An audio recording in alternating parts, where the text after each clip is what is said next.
Sejam todos muito bem-vindos a mais um vídeo. E hoje, pessoal, nós vamos mostrar a como alterar o tipo de som de notificação no Samsung A14. Painel de configurações, som e vibração. Vamos em som de notificação.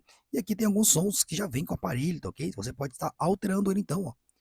Seleciona o qual mais lhe agrada, tá ok? Geralmente já vem com esse com o aparelho, ó. Você pode escolher qual mais lhe agrada aí, ó.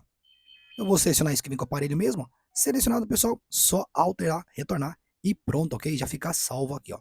Bom, na tela final vai aparecer alguns vídeos que possam lhe interessar. Espero também ter te ajudado de alguma forma. Não se esqueça aí, pessoal, de curtir, se inscrever e até a próxima. Tchau, tchau.